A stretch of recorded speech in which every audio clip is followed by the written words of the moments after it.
Continuing You Can Change the World, The Christopher Approach by James Keller.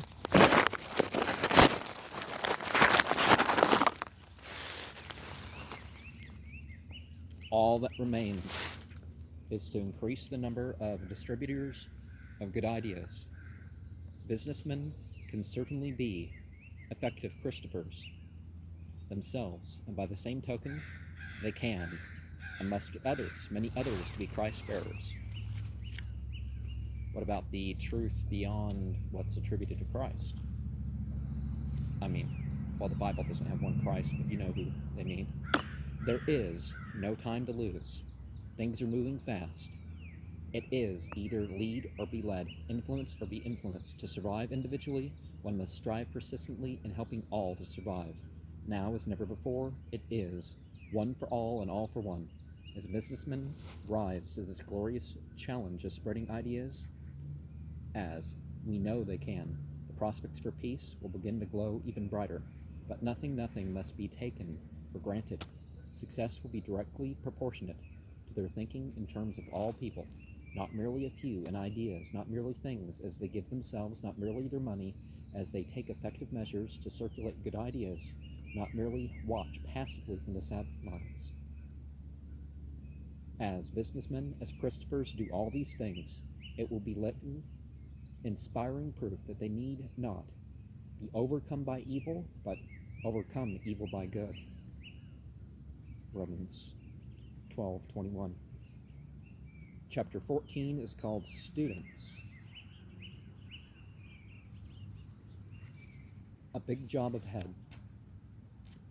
One hot, early summer afternoon 17 years ago on a high school baseball diamond in a New England town, Bill Daly, a wiry, laughing youngster of 15, stood on the sidelines squinting into the sun, watching his teammates stepping up to the plate to take their cut in pre-game batting practice. His eyes were shining, his lips drawn slightly apart with excitement, his body tensed as he took in every move his companions made. For baseball was his love, his whole life. Had you asked at the drop of a hat, he could have given you the batting and fielding averages of every well-known big leaguer. And had you asked also what his ambition in life was, he'd have told you simply to play baseball as a pro, in the big time. Well, one of the tricks at achieving in some ways is finding that, relaxation, the relaxation among the excitement. Because if you're just extra tensed up all the time, it interferes with a lot of things, doesn't it?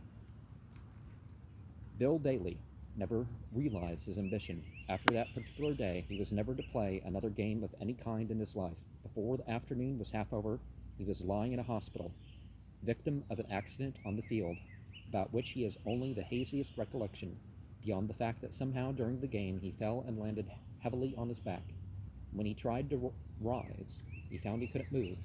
There was a strange numbness in his legs and a tightness in his back that sent cold sweat pouring down his face, smarting his eyes, salting his mouth as he bit his lip to keep from crying out in panic. At the hospital, the doctors were friendly and very kind. He'd suffered a spinal injury, they told him, but added that he wasn't to worry. They'd do everything in their power to help him. But as the weeks went by and became months and finally years, and their efforts proved to be in vain, Bill had to acknowledge to himself what was to be his lot in life, that of a hopeless, bedridden cripple. Many a boy would have been tempted to turn against the world for the way it had cheated him out of all the normal good things to which a lad of his age had a right to look forward: the ball games, the hikes, the swimming and camping out during the summer vacations, the weekly trips to the local movie house, all the 101 things a healthy, active youngster usually does. High purpose in a crippled body.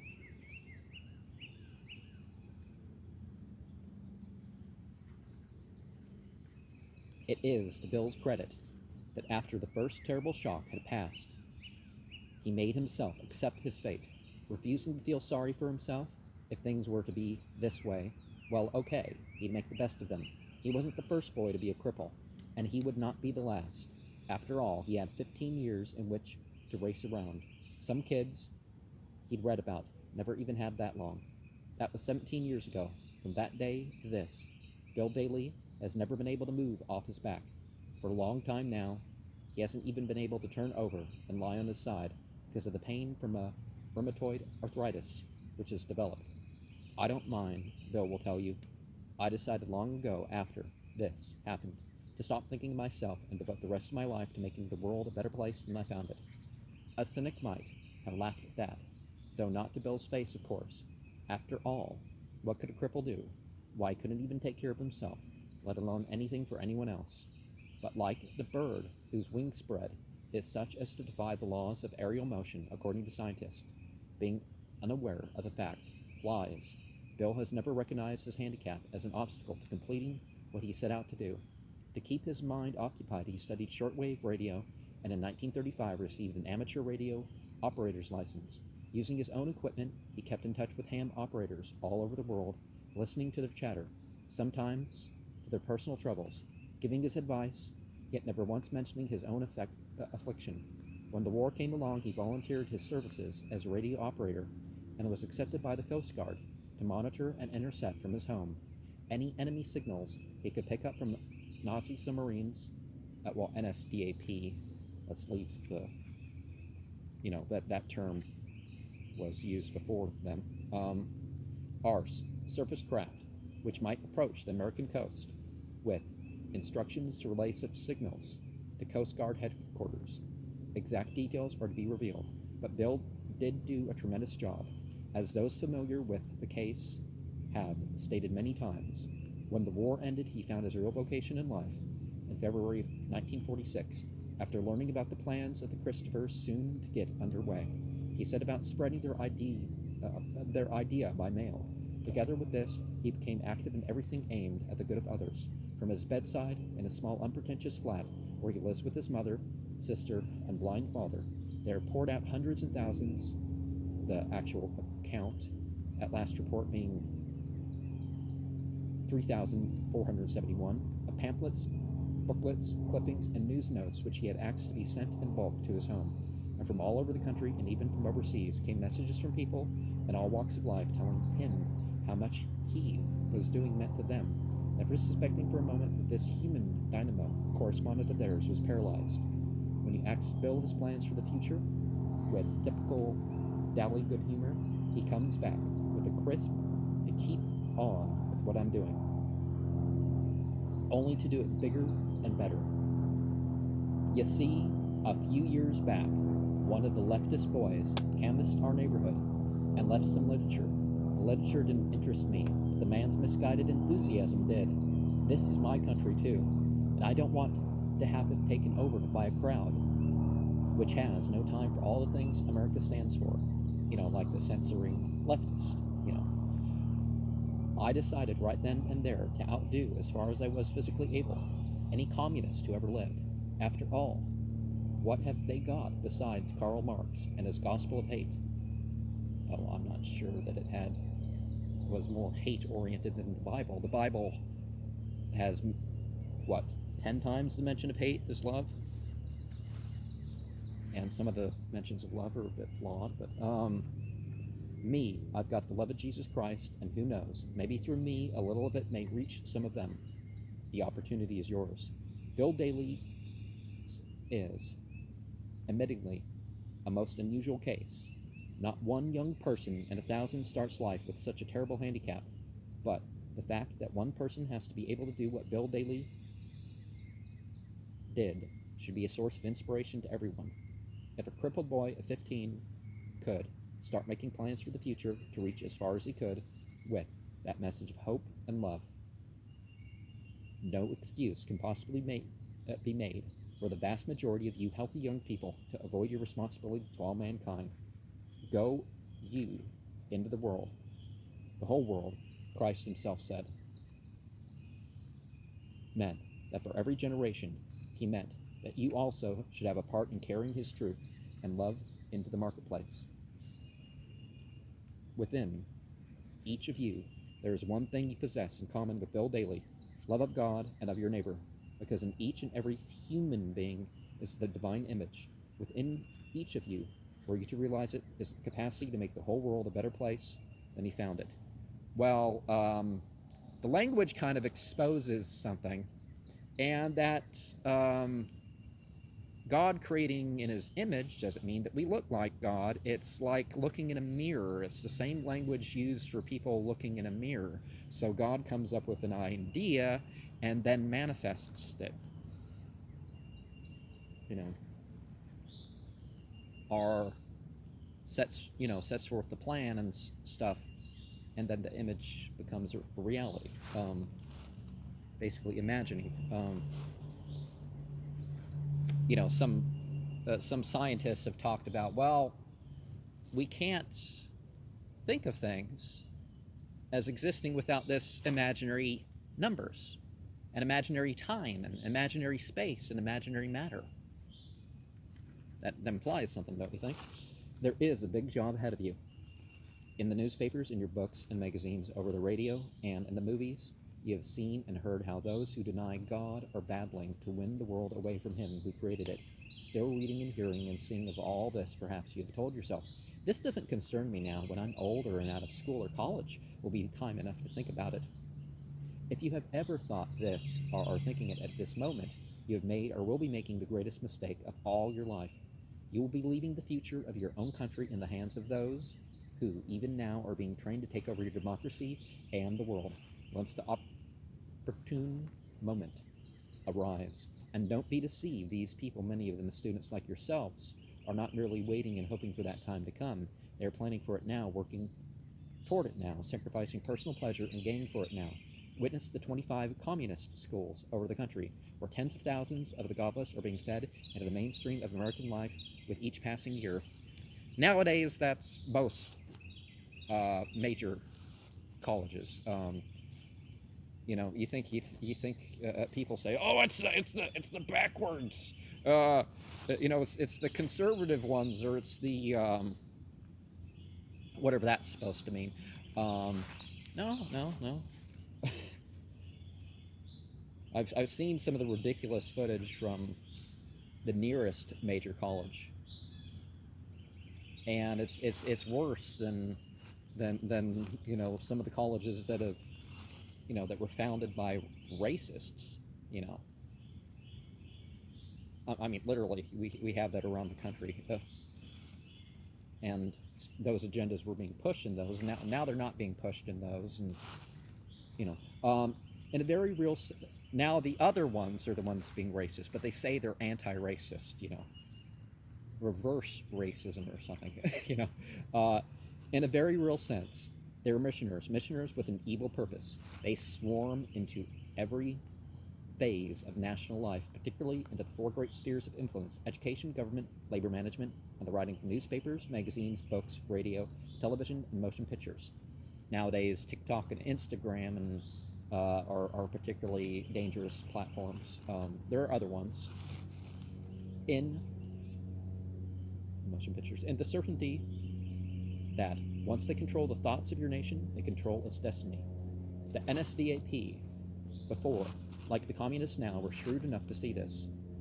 See, I'm trying to correct this to leave out the racial slur. That was why they put every subversive they could find into teaching, for example. Their one fixed objective was to train German youth in the idea that they were animals, nothing more. And the tragic results speak for themselves. After 12 years of this schooling, 6 million young Germans, of themselves fundamentally no different from yourselves, actually began to think and act like animals. But that can't happen here, you may start to say. This is America. Yes, this is America, and it is happening right here. A whole host of young people are growing up with little or no idea of God, and the number is expected to increase with each passing year.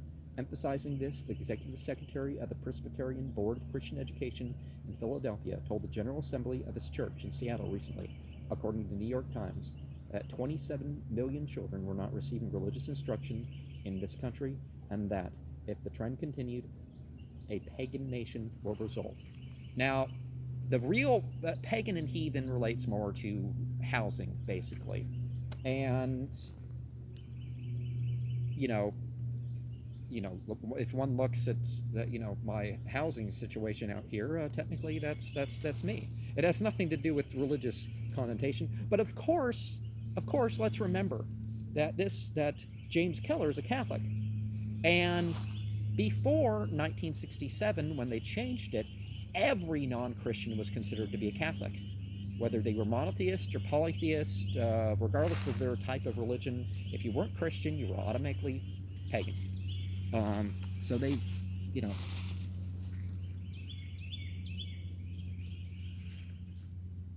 so basically what they mean is it's the other, right? While figures from authorities of other faiths and government agencies vary slightly, the general picture in all respects is the same. A pagan nation means a godless nation, and a godless nation means a place where young people will be nothing more than brute animals with your heads pressed down to the earth, never being allowed to look up and see the wonder and beauty of God's blue heavens.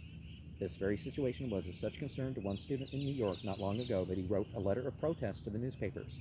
Published in one of the largest dailies, it read, "I am a student at high school, and if anybody asks what I learned there, I would tell them communism. Many of the teachers are communists through and through. We were told to bring in a communist paper for English. We were told also to write a composition on why we like Russia and its ideas. What has this got to do with English? I appeal to you people who pay taxes so that we may get decent educations to protest this farce and stop it." The hopeful side. It is a disturbing situation, yet by no means it is hopeless. Far from it. American young people are not anti-religious.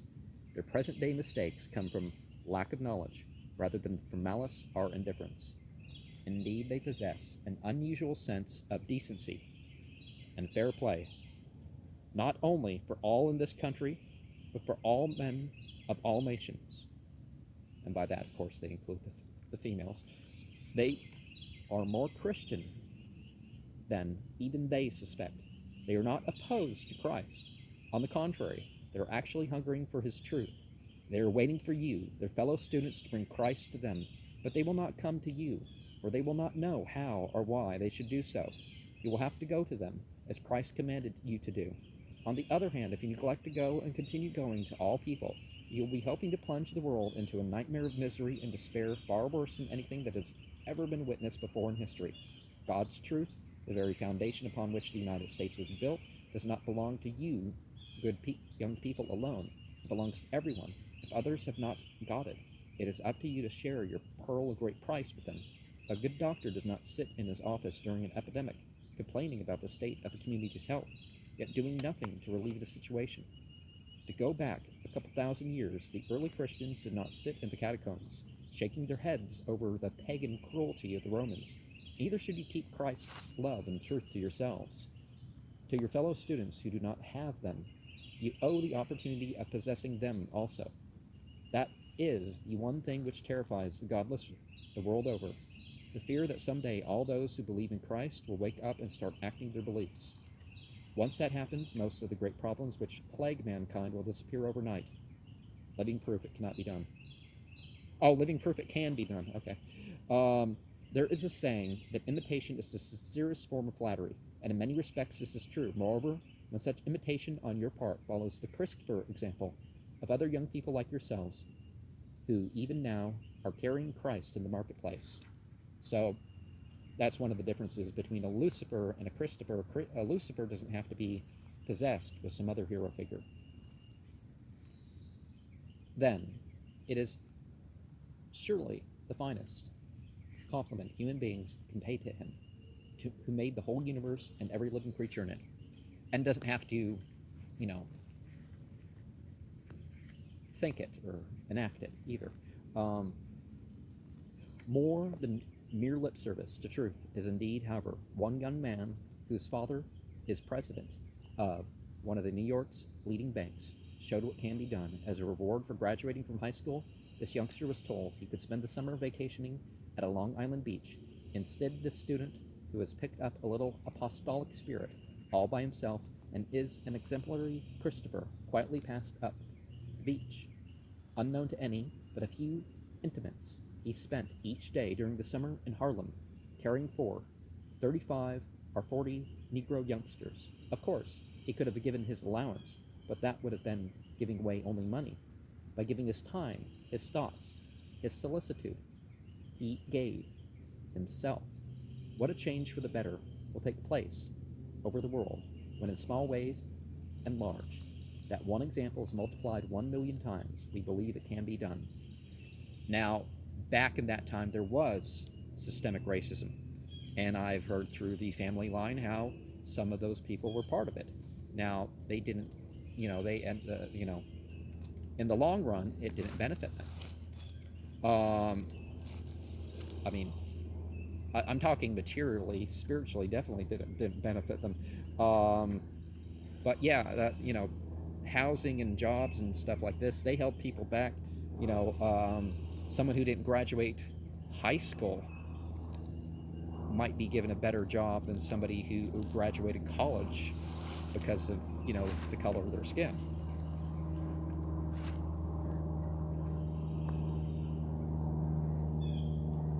Then there's the story of a young lady who recently graduated from college and set out to get a job. Any kind would suit her, she said, so long as it paid well, didn't require much work, and included a long vacation. On getting what she felt was the ideal position, she wrote us telling how well off she was. Our reply, sent immediately, was to remind her in a friendly way that she was not only well off, but far off also. Oh, she was not only well off, but far off also. Okay. It was a pity, we wrote, that so many wonderful people like her, who could do so much to bring the peace of Christ to the mainstream of American life, were so quickly and inevitably winding up in dead-end streets because they had no thought outside of themselves. And we added that nearly everyone with a crackpot idea was making it his or her business to get into some key spot where they could make everyone else as crazy as themselves. Well, let's not take away responsibility for people and, you know, them being either a sociopath or a psychopath, right? Because that's a personal choice. A few weeks later, this same girl wrote us a second letter, and it was a most pleasant surprise that advice had taken hold and she had just secured another job as an assistant to the head of an important department in one of the nation's largest universities. This sudden shift from just a job to a job with a purpose, where she was able to exert a far-reaching influence for good among thousands of students, was due, as she put it, to the fact that for the first time in her 22 years, she realized all she had been doing was taking care of herself. Discovering at last that she had an individual personal responsibility to the rest of mankind, she wasted no time in doing something about it. After a considerable amount of effort, she surprised herself and everyone else by landing a post at this university. And while she gets less money, works harder, and will have fewer holidays than were in prospect before, yet it is a source of real and deep satisfaction to her to have endless opportunities to be a Christopher, a Christ bearer, to make the world a bit the better because she is in it. Now, the Bible uses the word, you can put the word Lucifer for Christ in the Bible 3 times. I've explained this more in the Christ is Lucifer program. It's, the light illuminator, the light bringer. So that individual, they become the hero, or they're becoming the hero. They bring out all good and truth, and but the connotation is not the same thing as Christian, because they're not, it's their own realization, it's their own actualization, it's their own self responsibility. There's not that talk of vicarious atonement. And if you look at the Bible, does Jesus talk about vicarious atonement in any way? Each in his own way. Another example is that of a young man now completing his graduate work in dramatics at Yale, who came to our office recently to learn about the Christopher idea. His hope, he said, is to establish, or at least to help to start, a theater movement in this country along the lines of the Abbey Theatre in Ireland. Not the same thing as the Abbey of Thelema, but, already he has begun to organize a company which will tour the country and give countless audiences the opportunity of seeing plays truly representative of the best in Christian tradition.